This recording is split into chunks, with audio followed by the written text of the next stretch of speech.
اور آ کے حضرت کو پیش کیے کہ حضور آپ دیں اس عیسائی کو ڈبل دیں اور جائیں کام کریں. آپ فرمانے لگے تو پیسے دے شرطیں نہ لگا, میرا جہاں دل کرے گا میں خرچ کروں گا, مجھے تو مزہ ہی اب آنے لگا ہے, ابھی تو لطف آ رہا ہے, ابھی تو ذائقہ آیا ہے کچھ کرنے کا, پیسے دینے ہیں تو دے, پابندی نہ لگا, جہاں میرا دل کرے گا میں. اس نے کہا حضور ٹھیک ہے رکھ لیں. حضرت نے فجر مسجد میں پڑھی, جیب میں 12,000 دینار تھے, اعلان فرمایا بھی کسی اور کی بیٹی بھی بیٹھی ہے تو پیسے میرے پاس ہیں. وہ 12,000 دینار بھی بانٹ دیا, اور 12,000 دینار بانٹ کے نہ تو پھر چلے گئے کھیت میں چارہ کاٹنے. اس عیسائی کو کسی نے بتلایا کہ ان کے پاس تو 12,000 آیا ہے پر تجھ سے جان نہیں چھڑائی انہوں نے, کہ وعدہ یہ ہوا تھا کہ 6 دیں گے تو جائیں گے, جب تک دیں گے نہیں تیرے گھر میں کام کریں گے. وہ نہ چارہ کاٹ رہے تھے حضرت صاحب, تو وہاں پہنچ گیا, دور جا کے کھڑا ہو گیا, کہنے لگا بابا پہلے تو میں نے مسلمانوں کے اخلاق سنے تھے, اب تو میں نے دیکھ بھی لیے, پر یہ بتا جب 12,000 آیا تھا جان کیوں نہیں چھڑائی؟ تو حضرت چارہ کاٹتے کاٹتے رو پڑے, فرمانے لگے تو نہیں نہ جانتا یہ بیٹیاں سانجھی ہوتی ہیں, پتہ نہیں نا, میرے رسول پاک نے تو حاتم تائی کی بیٹی کے سر پہ کپڑا رکھ کے کہا تھا بیٹیاں برابر ہوتی ہیں, تو یہ نہیں پتا جب اس کی 6 بیٹیوں کی شادی ہوئی ہے میرے اندر روحانیت کتنی بڑی ہے. فرمایا پھر 12,000 آیا ہے تو 2-4 بچیاں پھر گئی ہیں, تو یہ نہیں پتا میں اندر سے راضی کتنا ہوں, میں تیری نوکری کرتا رہوں گا, پتہ نہیں اللہ کتنی بیٹیوں کو بیاہ دے گا. اتنا رویا وہ عیسائی کے پیروں میں بیٹھ گیا, کہنے لگا بابا میں نے تیری مخالفت کی ہے پر تیرے قریب آ کے پتہ چلا ہے کہ تو بہت اونچے اخلاق کا مالک ہے, اور اگر تیرا یہ مقام ہے تو تجھے اخلاق سکھانے والے محمد عربی کی شان کتنی ہوگی, رسول اللہ کا انداز. تو اس طرح کر مجھے کلمہ پڑھا, تو مجھے کلمہ پڑھا. کہا بابا پہلے تو میرے جانوروں کو چارہ ڈالتا تھا, اب جتنے لوگ تیری خانقاہ میں آئیں گے نا میں ان کے جوتے سیدھے کیا کروں گا, میں نوکری کروں گا. میں اور ہمارے بزرگوں نے نا اونچا اٹھ کے اونچا دیکھے نا, حضرت عمر فاروق رضی اللہ تعالی عنہ, وجہ کس کا نام ہے؟ اپنے تکبر میں رہنا, اپنی انا کے بت میں بند رہنے کا نام روب اور دبدبا ہے. حضرت عمر رات کو گلی سے گزر رہے تو مدینے کے بالکل اینڈ پہ ایک شخص کو دیکھا, اس نے خیمہ لگایا ہے اور اندر کسی عورت کے ہائے ہائے کرنے کی آواز. عمر دوڑے گئے, کیا بات ہے؟ کہنے لگا بڑی دور سے امیر المومنین کو ملنے آیا اور رات ہو گئی تھی تو یہاں بیٹھ گیا ہوں, سویرے جاؤں گا. معاملہ کیا ہے؟ ہائے ہائے کیا ہے؟ کہنے لگا میری بیوی کے پیٹ میں بچہ ہے, شاید ولادت کا وقت آ گیا ہے. جناب عمر رضی اللہ تعالیٰ عنہ کہنے لگے روتے کیا حضور پردیس ہے, اس کے پاس عورت کوئی نہیں. حضرت عمر کے چہرے پہ نقاب ہے, دوڑے گئے اپنے گھر کے دروازے پر کھڑے ہو کے اپنی زوجہ حضرت ام کلثوم کو کہنے لگے ام کلثوم یہ خاتون اول ہے, یہ صرف ادھر نہیں جائے گی ساتھ کے, اب انٹرنیشنل دورہ ہے, ورلڈ ٹور ہے تو ساتھ جائے گی. کہا خاتون اول ام کلثوم, جی حضور. فرمایا کوئی نیکی کمانے کا پروگرام ہے؟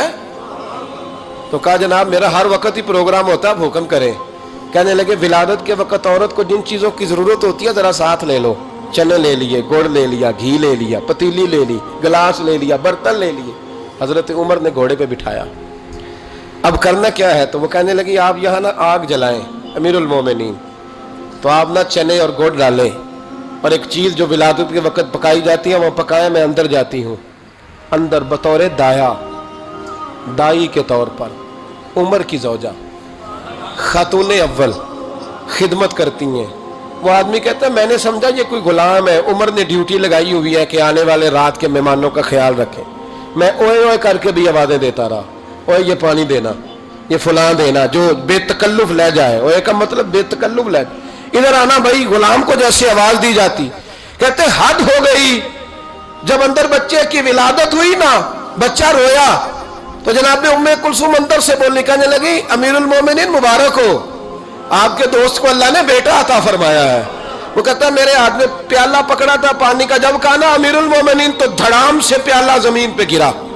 میں نے کہا عمر آپ خود ہیں اور یہ میں تو آیا ہوں تو لوگ آپ کے نام سے کانپ رہے تھے. جناب عمر فرمانے لگے رب نے جو مجھے روب دیا ہے نا وہ دوسروں کی خدمت کی برکت سے عطا فرمایا.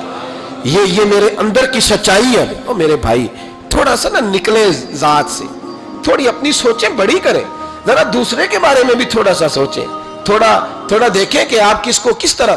میں تو کچھ چیزیں پڑھتا ہوں نا تو وہ ختم کر دیتی ہیں, سفر ہی ختم کر دیتی ہیں کہ اتنا ہی کافی ہے. ابن سعد نے لکھا ہے کہ احد کے میدان میں نا جب حضرت امیر حمزہ شہید ہو گئے, کان کاٹ دیے گئے, آنکھیں نکال دی گئیں, وجود کے ٹکڑے ٹکڑے ہو گئے, تو یہ نبی کریم علیہ السلام کے صرف چچے نہیں تھے, حضور کے گہرے دوست بھی تھے. 6 مہینے عمر کا فرق تھا, اکٹھے سارا بچپن مبارک گزرا تھا. میرے رسول کریم علیہ السلام کے چچا جب اس طرح شہید کیے گئے نا تو حضرت صفیہ, حضرت امیر حمزہ کی سگی بہن, دور سے دیکھنے کے لیے دوڑی. تو نبی کریم نے حضرت زبیر سے کہا, ان کے بیٹے سے, فرمایا یہ بہن ہے, اس سے دیکھا نہیں جائے گا, یہ نصیبوں والیاں نہیں دیکھ سکتی اپنے بھائیوں کی تکلیف, تو جا کے نا اسے روک دے, کسی طریقے سے ماں کو منا. حضرت امیر حمزہ کا چہرہ نہ دیکھے, یہ بڑا پیار کرتی ہے بھائی سے, اس کے لیے تھوڑا مشکل ہو جائے گا. حضرت زبیر کہتے ہیں میں نے جا کے اماں کو روکا, میں نے کہا حضور فرماتے ہیں کہ حالت ٹھیک نہیں, آپ نہ آئیں, آپ سے دیکھا نہیں جائے گا. تو جناب صفیہ نے نا یوں کر کے آنسو پہنچے, کہنے لگی زبیر نبی پاک نے دیکھا ہے چہرہ؟ کہا دیکھا ہے. تو فرمانے لگی میں ہوں سگی بہن, پر امیر حمزہ سے میں نہیں اتنا پیار کرتی جتنا محمد مصطفیٰ کرتے. انہوں نے دیکھ لیا نا تو بہن بھی دیکھ لے گی. جناب صفیہ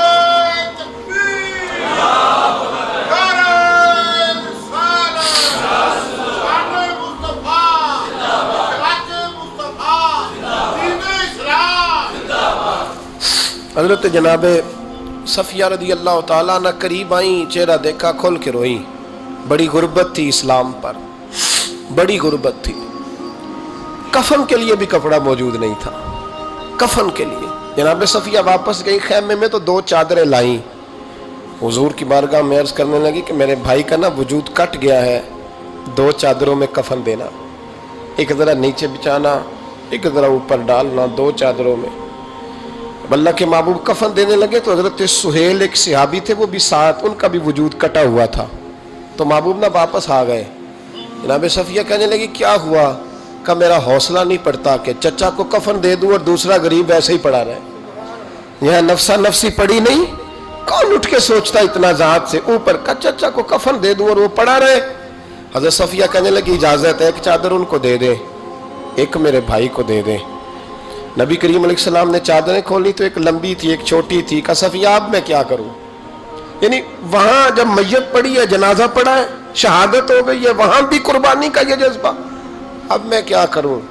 اب کیا ہوا؟ فرمایا اگر میں بڑی چادر چچا کو دوں تو یہ بھی میرا دل نہیں کرتا کہ میں ان کو بڑی دے دوں اور دوسرے غریب کو چھوٹی دے دوں, اب کیا کریں؟ تو حضرت زبیر بن عوام کہنے لگے مجھے آپ دونوں کا پتہ ہے, اگر آپ کہیں تو میں قرآن اندازی کر دوں.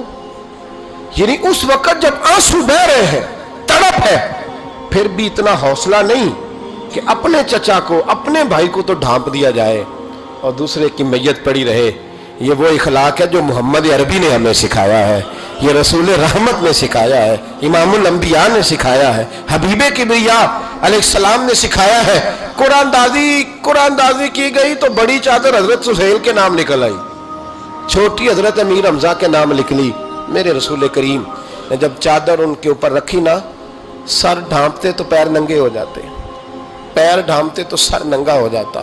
محبوب نے نگاہ اٹھا کے آسمان کی طرف دیکھا تو فرمایا جلدی سے قبر میں رکھ کے قبر بند کرو, مجھے پیغام آیا ہے کہ آپ نہ سر ڈھانپ دے, پیروں پہ گھاس ڈال دے, قبر بند ہوگی تو اللہ میرے چچا کو جنت کا لباس عطا فرما دے.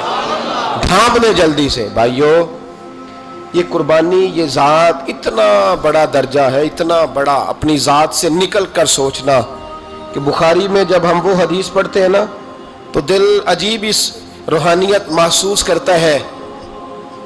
حضرت عمر کو جب زخم لگا نا تو خون بڑا بہ گیا, سمجھ آ گئی کہ عمر بچیں گے نہیں. تو حضرت عمر نے بیٹے کو بلایا, فرمایا بیٹا آخری وقت ہے میرا, جناب عائشہ صدیقہ کے پاس جاؤ. گنبد خضرا میں نا 3 قبروں کی جگہ ہے, ایک میں حضور آرام فرما, ایک میں جناب ابو بکر صدیق. بیٹا زیادہ زور نہ دینا, اس لیے کہ جناب عائشہ نے وہ جگہ اپنے لیے رکھی ہوئی ہے, ان کا حجرہ ہے, وہ مالکہ ہے. ہلکا سا کہنا, ہلکا سا پتر رو کے نہ کہنا کہیں وہ مجبور نہ ہو جائے. ہلکا سا کہنا عمر کا دل کرتا ہے میں نے وفا کی ہے مصطفیٰ کے ساتھ, نوکری کی ہے, اگر مجھے جگہ مل جائے نا تو میں وہاں سو جاؤں.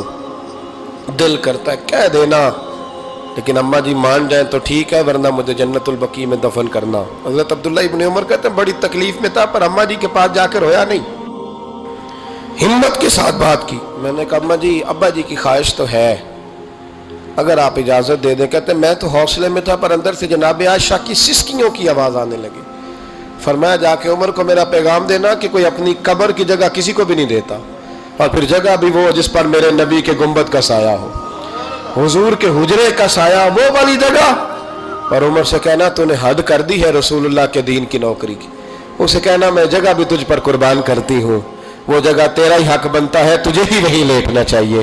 بھائی جب چکر رہتا ہے نا اپنی ذات کا تو انسان چھوٹا رہتا ہے اور اس کا ذکر ختم ہو جاتا ہے. اور جب انسان تھوڑا سا اپنے آپ سے نکل کر دوسروں کو سکون دینے کی کوشش کرتا ہے, آرام دینے کی کوشش کرتا ہے, تو بھی یہ ٹھنڈی کرتا ہے سامنے والے کی, پھر اللہ اسے بھی سکون دیتا ہے. بہت کمزور جملہ ہے, بہت کمزور, کہ ضرورت پڑے تو میں گدھے سے بھی دوستی کر لیتا ہوں. ضرورت کی دوستی تو ماں باپ سے بھی ہو تو اس میں اخلاص نہیں ہوتا. ضرورت کی دوستی تو بہن بھائیوں سے بھی ہو تو اس میں اخلاص نہیں ہوتا. ضرورت کے یرانے نہ لگائیں. الحب للہ والبغض للہ, محبت کریں تو اللہ کی رضا کے لیے, اور اگر کسی سے اظہار بیزاری کریں تو پھر بھی اللہ کی رضا کے لیے. اپنے آپ سے اوپر اٹھ کر سوچنے کا معیار بنائیں.